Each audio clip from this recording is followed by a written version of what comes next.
Message दे रहा है, हर सनातनी को मैसेज दे रहा है। मैंने भारत के संविधान की शपथ ली है, प्रधानमंत्री के पद पे बैठा हूं।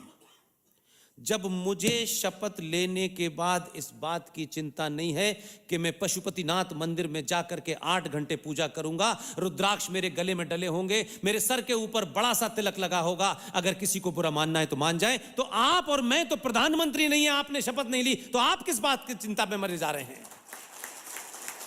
आपको कौन सा सेकुलरिज्म सूझा है? दाव पे तो उसकी पोस्ट लगेगी, लोग कहेंगे एक हिंदू राजा आ गया है, वो अपने आप को हिंदू राजा कहने में फक्र करता है, लेकिन आपको कोई कह दे अच्छा तुम हिंदू हो गए हो, नहीं नहीं सलमान भाई मैं गया नहीं था, वो उन्होंने लगा दिया, पंडित जी ने लगा दिया। अपोलोजिस्टिक इंफिनिटी कॉम्प्लेक्स का ऐसा से कम तरीका शिकार है हिंदू। आप अगर फटा कपड़ा भी पहने हैं उस पर फक्र कीजिए। अगर मेरा बाप रिक्शा चलाता है तो मेरा बाप रहेगा, उसके रिक्शा चलाने से कोई फर्क नहीं पड़ता। मेरी मां बर्तन धोती है तो कोई फर्क नहीं पड़ता, वो मेरी मां ही रहेगी। आज के युवा बच्चों को मैं देखता हूं, आज के हमारे यहां समाज में हमारे बड़े जरा सा कुछ हो जाता है, नो नो नो नो यार वो ऐसा है कि उनको इस पे बिठाओ, अम्मी मां को मत बुलाओ ना यार, क्या इंट्रोडक्शन कराएंगे। भाई साहब, जिस समाज को अपनी मां पे शर्म आने लगे उसका मर जाना बेहतर है। जिस समाज में मां और बेटी रो रही हो, इज्जत बचाने के लिए भाग रही हो, उस समाज के सारे पुरुषों को आत्महत्या कर लेनी चाहिए। हम रूट पे नहीं जा रहे, हम पत्तियों पे पानी लगा रहे हैं। सनातन संस्कृति की जड़ है मां।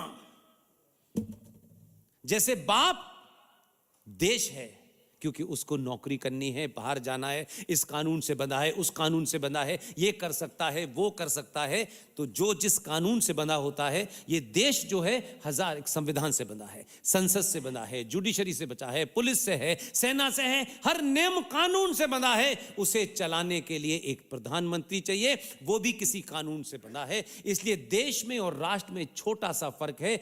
देश प्रधानमंत्री, संसद, कोर्ट, कचहरी, पुलिस, सेना चलाती है, राष्ट्र समाज चलाता है। इसलिए मेरे मंदिरों की रक्षा अगर पुलिस करेगी तो फिर कोई मतलब नहीं है। ये पुलिस का काम नहीं है कि वो आपके मंदिरों की रक्षा करे। आप अपने पुरुषार्थ पैदा कीजिए और तय करिए कि एक भी मंदिर, सत्ता में कोई बैठा हो, किसी पार्टी का बैठा हो, एक भी सनातन का मंदिर सत्ता ने अगर ले लिया है तो आपकी सामूहिक शक्ति ऐसी होनी चाहिए कि शाम को मुख्यमंत्री नाक रगड़े कि मुझसे गलती हो गई है, मैं मंदिर वापस करता हूं। सिर्फ मंदिर ही लूटने की चीज है।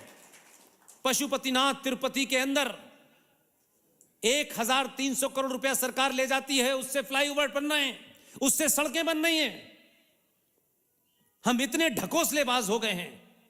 हमारी नई पीढ़ी को सवाल पूछना चाहिए। मंदिर शक्ति के केंद्र हैं। मैं उन मंदिरों की बात नहीं कर रहा हूं जो कोई भी बना लेता है, बैठ जाता है कि इस पे कुछ आके चढ़ा दो और दुकान चल जाए पंडित जी की। सॉरी, मैं इसके खिलाफ हूं। हर मंदिर की एक शक्ति है और उस शक्ति के कारण लोग जाते हैं। इसीलिए केरल के अंदर 5 नहीं 6 मंदिर बने हैं जिन्हें शबरीमला की श्रृंखला में कहते हैं। मूर्खों को किसी ने बता दिया कि एक मंदिर के अंदर महिलाएं नहीं जा सकती, फला दिन नहीं जा सकती। ये काले कोट पहनने वाले मूर्खों को ये कह रहे हैं कि देखिए वहां जेंडर जस्टिस नहीं है। अगर किसी मंदिर के बारे में कोई ज्ञान देना है, सनातनी हिंदू परंपरा के बारे में कोई सवाल खड़ा करना है, उसमें सिर्फ मैं इस देश के शंकराचार्य का आखिरी शब्द मानूंगा, उसके अलावा किसी की नहीं मानूंगा। आप किसी भी संस्था की उसकी पवित्रता को बनाए नहीं आपने, इसलिए लोग आपको मार के चले जाते हैं। इसलिए दिल्ली में बैठने वाली एक विदेशी महिला के एक टेलीफोन पे तमिलनाडु की मुख्यमंत्री रात के 1 बजे, क्योंकि उस जगह के शंकराचार्य कन्वर्जन को रोक रहे थे, रात के 1 बजे एक 85 साल का हमारा शंकराचार्य, उसको हाथों से घसीट करके ले गई पुलिस, क्योंकि जयललिता के काले कारनामे इस औरत के पास थे और उसको मालूम था कि कैसे किया जाए। रात के 1 बजे एक शंकराचार्य को घसीट के ले गए लोग और उस पर आरोप लगाया कि इसने रेप किया है। इसके लिए निकले सड़क पे, आप नहीं निकले। क्योंकि आपको लगा तब हमसे क्या लेना देना, कश्मीर में कोई मर गया हमसे क्या लेना देना, बंगाल में मर गया हमसे क्या लेना देना। आप वेट कर रहे हैं कि मेरे घर में जिस दिन नंगा नाच मौत का होगा तब बोलूंगा, तब तक आप समाप्त हो चुके होंगे। आप किसी चीज पे नहीं बोलते हैं। पेट्रोल की कीमत आपकी जान लिए जा रही है। पता नहीं पेट्रोल पीना है क्या। इसी पेट्रोल के खेल का तमाशा देखिए, अपनी शक्ति को पहचानिए। नुपुर नाम की हमारी बहन, जिस दिन यह घटना घटी मैं आर एस सिंह साहब के साथ नहीं था, मैं जूनागढ़ में था, मेरे लगातार प्रोग्राम थे।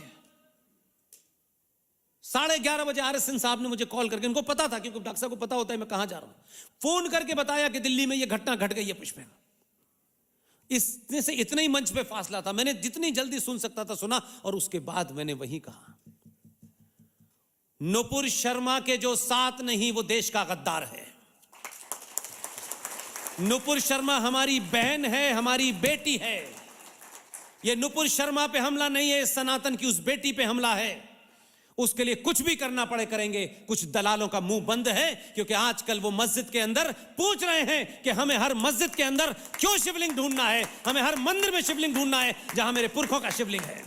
जिनकी दुकान बंद होती हो जाए, हम तुम्हारे दरवाजे पे नहीं आएंगे। ये टिकट मांगने और टिकट बेचने और दिलवाने के लालच में तुमने इस समाज को नपुंसक बना दिया है। इसलिए नुपुर शर्मा ठीक है, किसी ने उससे कुछ कहा और उसने कुछ कह दिया, लेकिन आपकी सामूहिक शक्ति देखिए। 2 जजेस को ने ज्ञान दिया उसको, वो गई थी कुछ कहने, उससे कहा कुछ जा रहा था।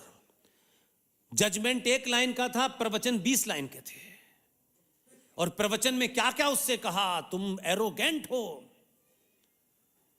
तुम्हें पावर का नशा हो गया है, तुम देश में दंगा करा रही हो, देश का माहौल बिगाड़ रही हो। मैंने कहा जज साहब यहीं क्यों रुक गए? इस नुपुर की वजह से तो देश फटा था। जंगे बदर भी इसी की वजह से हुई थी, और अली की हत्या भी इसी वजह से हुई थी, और फातिमा भी इसी की वजह से मारी गई थी। नुपुर ही तो हर चीज का कारण। लेकिन आपकी प्रतिक्रिया और दलालों की चुप्पी में फर्क यह है कि गिनती में आप भले ही कम रहे हो, आपकी इतनी तेज आवाज हुई। 15 दिन के बाद जज भी वही था, थूक के चाटा और नुपुर को जमानत दी। इस शक्ति को कहता हूं पहचानिए, यह है असली शक्ति। डरिए मत, दुनिया की कोई ताकत आपको कंटेम्प्ट ऑफ कोर्ट से नहीं डरा सकती। तथ्यों पे बात कीजिए। जज साहब, आप हमारी तनख्वाह, हमारे टैक्स से पैसा लेते हैं, आप भगवान नहीं हैं क्या आप कंटेम्प्ट ऑफ कोर्ट कर देंगे? आप जिसको दिल चाहे जमानत दे देंगे? इस देश के प्रधानमंत्री को उड़ाने वाले चिरौड़े लोगों को आप जमानत दे देंगे? आप कहते हैं उनका बिहेवियर अच्छा था। एक सवाल पूछूं मैं सनातनी हिंदुओं से और हिंदुओं के ठेकेदारों से, एक मेरी और आपकी तरह साधारण